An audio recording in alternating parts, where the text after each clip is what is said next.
Subscribe now and press the bell icon. Never miss an update.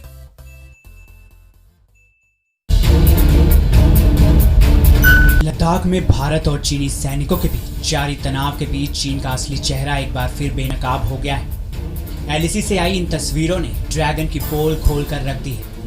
इन तस्वीरों में 7 सितंबर को हुई झड़प वाले दिन लगभग 40 से 50 चीनी सैनिक भाले, बंदूक और तेज धार वाले हथियार पकड़े नजर आ रहे हैं। पूर्वी लद्दाख में रिजांग ला के उत्तर में ऊंचाई वाले स्थानों पर भारतीय सेना के पोजीशन से कुछ मीटर की दूरी पर चीन की सेना भारत पर हमले के लिए तैयार खड़ी है। सूत्रों के मुताबिक रिजांग ला के उत्तर में स्थित मुखभरी चोटी के पास 50 से 60 चीनी सैनिक बर्छे, भाले और धारदार हथियारों से लैस होकर पूरी तैयारी के साथ गलवान घाटी जैसे धोखे को अंजाम देने की फिराक में आए थे। हालांकि इसके बावजूद भारतीय सेना ने संयम बरतते हुए बिना गोलीबारी किए ही चीनी सैनिकों को वहां से खदेड़ दिया।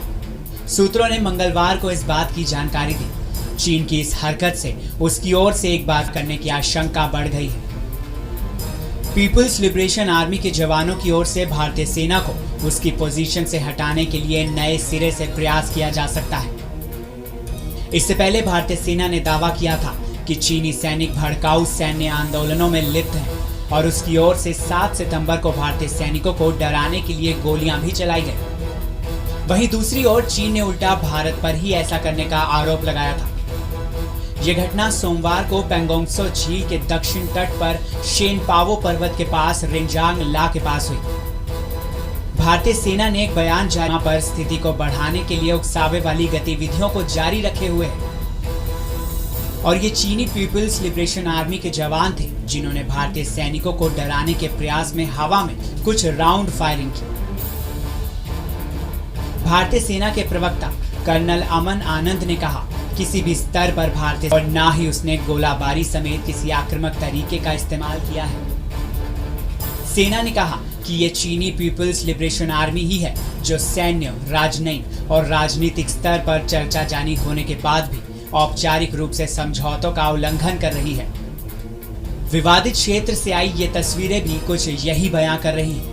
भारत और चीन के बीच पूर्वी लद्दाख में वास्तविक नियंत्रण रेखा पर लगभग 4 महीने से गतिरोध जारी है।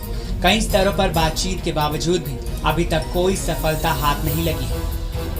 आपकी इस पूरे मामले पर क्या राय है? कमेंट सेक्शन में हमें जरूर बताएं। साथ ही देश और दुनिया की तमाम बड़ी खबरों के लिए सब्सक्राइब कीजिए।